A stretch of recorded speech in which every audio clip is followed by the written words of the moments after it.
Morning 11th class आज हम सिखाएंगे फाइनेंशियल स्टेटमेंट में एडजस्टमेंट क्या होता है पहले उसे बताएंगे।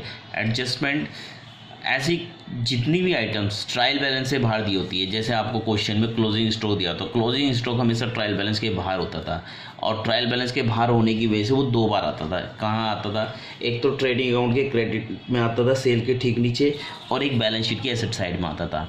तो जो भी आइटम ट्रायल बैलेंस के बाहर होगी यानी नीचे की तरफ होगी तो उसे हम एडजस्टमेंट कहेंगे। ये तो हो गया पॉइंट एडजस्टमेंट को पहचानने का कि एडजस्टमेंट होती क्या है।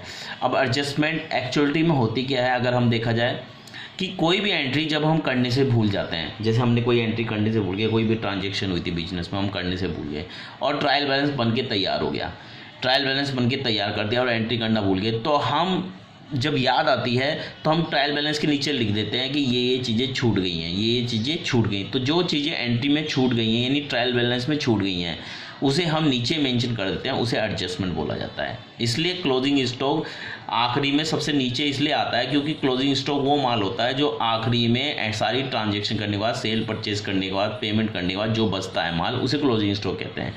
तो एंट्री जितनी भी होती है ट्रायल बैलेंस में आ जाती है, लेकिन जो एंट्री ट्रायल बैलेंस में नहीं आ पाती यानी जो एंट्री ट्रायल बैलेंस में हम नहीं लिख पाते, भूल जाते हैं एंट्री करना, एंट्री नहीं करेंगे तो लेजर नहीं बनेगा, लेजर नहीं बनेंगे तो फिर आपका ट्रायल बैलेंस में अमाउंट नहीं आनेगी। तो जो एंट्री नहीं हो पाती उसे हम एडजस्टमेंट बोलते हैं। क्या बोलते हैं? एडजस्टमेंट। अब एडजस्टमेंट कौन कौन सी होती है? कुछ मेन एडजस्टमेंट है जो बार बार हमारे फाइनेंशियल स्टेटमेंट में आती है। पहले आउटस्टैंडिंग एक्सपेंसेस। आउटस्टैंडिंग एक्सपेंसेस अगर हम बोलते हैं, those expenses we have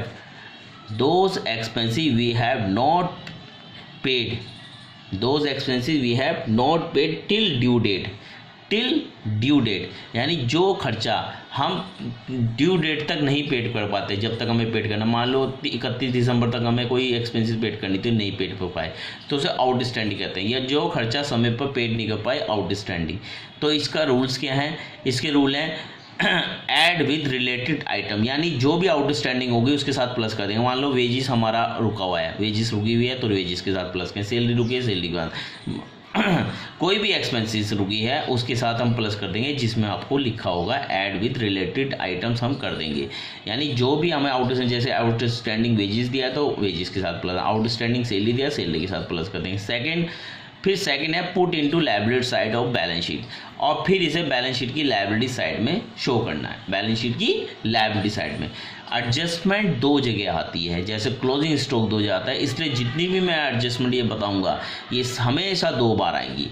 trial balance में जितनी आइटम दी होती है वो एक ही बार आती है, या तो प्रॉफिट एंड लॉस में आएगी या ट्रेडिंग में, बैलेंस शीट में। लेकिन एडजस्टमेंट जो ट्रायल बैलेंस के बाहर होती है वो फाइनेंशियल स्टेटमेंट में दो बार आएंगी। इस चीज़ का ध्यान रखना माइंड में, दो बार। तो ये जितनी भी चीज़ें बता रहा हूँ ये दो बार आनी है फाइनेंशियल स्टेटमेंट में। कहाँ दो बार आनी है? पहला जो ऐड विद रिलेटेड आइटम्स अगर आउटस्टैंडिंग है, और second put into liability side of balance sheet, balance sheet की लायबिलिटी साइड में। सेकंड है हमारा प्रीपेड एक्सपेंसेस, जो एक्सपेंसेस मैं एडवांस में पेड कर देता हूँ, यानी समय से पहले जो एक्सपेंसेस मैंने पेड कर दी उसे प्रीपेड एक्सपेंसेस कहते हैं। तो ये कहाँ दो जगह आएगी? नंबर फर्स्ट, पहले तो लेस विद रिलेटेड आइटम्स, यानी जो भी प्रीपेड होगी उसे हम उसमें से माइनस कर देंगे। मान के चलो प्रीपेड वेजिस है तो वेजिस में से माइनस कर देंगे। प्रीपेड सैलरी है क्योंकि सैलरी एडवांस दे दी सैलरी में से माइनस कर देंगे। प्रीपेड इंटरेस्ट है, इंटरेस्ट में से माइनस कर देंगे। प्रीपेड कैरेज है, कैरेज में से माइनस, यानी कोई भी एक्सपेंसेस अगर प्रीपेड लिख दी नीचे एडजस्टमेंट में, ट्रायल बैलेंस से बाहर लिखा ये प्रीपेड है तो उसमें से उसे माइनस करना है। सेकेंड पॉइंट है इसे एसेट साइड में दिखाना है, बैलेंस शीट में। कहाँ दिखाना है? बैलेंस शीट के एसेट साइड में। मैंने कहा एडजस्टमेंट दो जगह आती है, पहला आइटम जहाँ भी आइटम हो गया, अगर वेजिस है तो ट्रेडिंग में माइनस होगी, सैलरी है कहाँ था सैलरी, प्रॉफिट एंड लॉस, तो प्रॉफिट एंड लॉस में से माइनस हो जाएगी। प्रीपेड एक्सपेंसेस यानी जहाँ भी आप जो भी प्रीपेड एक्सपेंसेस है उसी में से माइनस करना है और पुट इनटू बैलेंस शीट की एसेट साइड में दिखाना है। जैसे आउटस्टैंडिंग को लायबिलिटी साइड में, same opposite balance sheet prepaid को एसेट साइड में दिखाते हैं। अब आइए next, accrued income. Accrued income उसे कहते हैं जो हमने कमा तो ली बट कैश में नहीं मिली, पैसों में नहीं मिली, कमा लिए लेकिन पैसों में नहीं मिली। तो ये दो जगह कहाँ आएगी? एक तो रिलेटेड सब्जेक्ट के साथ प्लस करना है, रिलेटेड आइटम के साथ प्लस करना है, पहला पॉइंट। दूसरा है एसेट साइड में दिखाना है बैलेंस शीट की एसेट है। अब रिलेटेड सब्जेक्ट जैसे इंटरेस्ट रिसीव हुआ, लेकिन कैश में नहीं मिला, इनकम इंटरेस्ट अर्न तो कर ले लेकिन कैश में नहीं मिला तो इंटरेस्ट के साथ प्लस हो जाएगा। कमीशन रिसीव होना था लेकिन कैश में नहीं मिला, कमा लिया लेकिन नहीं हो तो उसके साथ प्लस हो जाएगा। सेकंड क्या दिखाना है, बैलेंस शीट की से एसेट साइड में दिखाना, अगर एक्रूड इनकम है बैलेंस शीट के एसेट साइड में आएगी और रिलेटेड सब आइटम के साथ प्लस हो जाएगी। अगला अनएक्रूड इनकम किसे कहते हैं, वो पैसा मैंने एडवांस में मिल गया अभी कमाया नहीं, जो पैसा मुझे एडवांस में किसी ने पेमेंट कर दी, जैसे कोई मुझे किसी का माल बेचना था, उन्हें पहले कह दिया ये लो भाई कमीशन, लेकिन अभी तक उसका माल नहीं बिका, तो उसे अनएक्रूड इनकम कहते हैं। अनएक्रूड इनकम जो कमा तो लिया जो हमें एडवांस में ले गया लेकिन अभी तक कमाया नहीं, यानी those income we have receive in advance. तो लेस विद रिलेटेड सब्जेक्ट, मान लो कोई एडवांस में कमीशन मिला तो कमीशन में से माइनस हो जाएगा, एडवांस में इंटरेस्ट मिल गया तो इंटरेस्ट में से माइनस हो जाएगा, यानी कोई भी इनकम अगर एडवांस में मिल रही है तो उसमें से माइनस कर देंगे। और second put into liability side, इसे लायबिलिटी साइड में दिखाना, जैसे एक्रूड को एसेट साइड में दिखाना बैलेंस शीट की, तो उसे लायबिलिटी साइड में बैलेंस शीट, क्योंकि एडजस्टमेंट दो जगह आती है, जितनी भी एडजस्टमेंट बता रहा हूँ दो जगह आती है।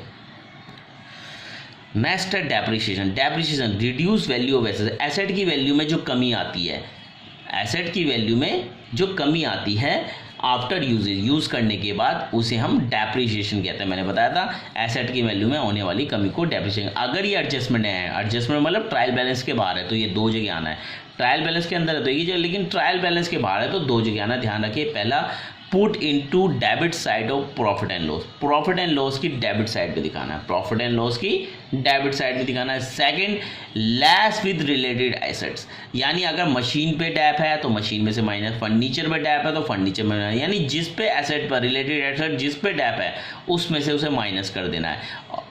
रिलेटेड एसेट्स कहाँ आती है, बैलेंस शीट की एसेट साइड में, एसेट में से जनरल बिल्डिंग है, बिल्डिंग पर डेप्रिसिएशन है, बिल्डिंग में से माइनस कर, फर्नीचर यानी कोई भी एसेट है उस पर डेप्रिसिएशन आपको नीचे लिखा है ट्रायल बैलेंस से नीचे, यानी एडजस्टमेंट में लिखा है तो उनमें से माइनस करना है।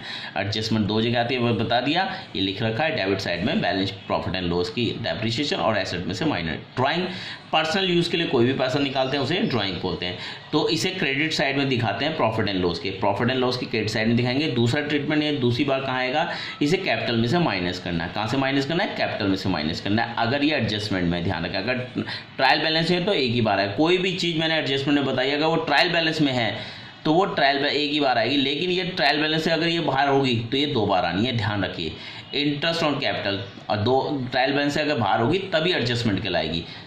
अब है इंटरेस्ट ऑन कैपिटल यानी कैपिटल पे लगने वाला इंटरेस्ट, इसे क्या दिखाएंगे, इसे डेबिट साइड में दिखाना है। कौन सी साइड में दिखाना है हमें, डेबिट साइड में दिखाना है हमें प्रॉफिट एंड लॉस की, प्रॉफिट एंड लॉस के हम डेबिट साइड में दिखाएंगे और कैपिटल के साथ प्लस कर देंगे, दो ट्रीटमेंट हो गए। अगला है बैड डेट्स किसे कहते हैं, जो पैसा हमें डेटर से नहीं मिलता, यानी हमारा पैसा मारा जाता है, उसे हम बैड डेट्स कहते हैं, जो पैसा डेटर से नहीं आया, नॉट रिसीव फ्रॉम डेटर्स। तो इसकी ट्रीटमेंट क्या है, इसे प्रॉफिट एंड लॉस के डेबिट साइड में दिखाएंगे। कहाँ दिखाएंगे, प्रॉफिट एंड लॉस के डेबिट साइड में, और डेटर में से माइनस करना। कहाँ से माइनस करना, डेटर, क्योंकि डेटर से रिलेटेड है तो डेटर में से माइनस होगा, तो ये भी दो जगह आएगा, put into debit side of profit and loss और डेटर में से माइनस करना। तो ये मेन एडजस्टमेंट जो मैंने अभी बताई है ये बार बार रिपीट होती है, तो इन्हें नोट डाउन कीजिए, अच्छी तरह समझिए और इस एडजस्टमेंट को अच्छी तरह याद करना है, क्योंकि आने वाले क्वेश्चन में अब ये एडजस्टमेंट आएगी। अगर इस एडजस्टमेंट से रिलेटेड कोई भी प्रॉब्लम मुझे पूछे, क्योंकि आगे थोड़ा क्वेश्चन टफ होगा, कहीं भी एडजस्टमें होगी तो यही ट्रीटमेंट होगा जो मैंने आपको ट्रीटमेंट बताया। इस ट्रीटमेंट को मुँह जवानी माइंड में सेटअप कर लीजिए कि भाई ड्राइंग आई तो ड्राइंग में क्या कहाँ का आएगी, कैसे करना है, इंटरेस्ट ऑन कैपिटल आया क्या करना है, बैड डेट्स आया क्या करना है, आपका डेप्रिसिएशन आया क्या करना है, एक्रूड इनकम आया क्या करना है, आउटस्टैंडिंग आया क्या करना है, प्रीपेड एक्सपेंस आया क्या करनी है, अनएक्रूड इनकम आई क्या करनी है। यानी ये सारी चीज़ें अगर आ गई क्वेश्चन में और एडजस्टमेंट दी है तो उसका क्या क्या ट्रीटमेंट है, और हर एक एडजस्टमेंट कितनी बार आनी है, दो बार। कितनी बार आनी है, दो बार, ध्यान रखिए। और ट्रायल बैलेंस में कोई आइटम है तो वो एक ही बार आती है, जो मैंने अभी लास्ट क्वेश्चन कराए, लेकिन आप एडजस्टमेंट वाले क्वेश्चन कराएंगे तो एडजस्टमेंट में जो भी कोई चीज़ होगी वो दो बार आएगी। और एडजस्टमेंट कैसे पता चलेगी एडजस्टमेंट है, हमेशा ट्रायल बैलेंस के बाहर होगी। जैसे क्लोजिंग स्ट्रोक होता है, क्लोजिंग स्ट्रोक दो बार आता है, एक बार ट्रेडिंग में सेल के नीचे और एक बार बैलेंस शीट की एसेट साइड में। तो 11th क्लास इसे नोट डाउन कीजिए। Bye 11th class.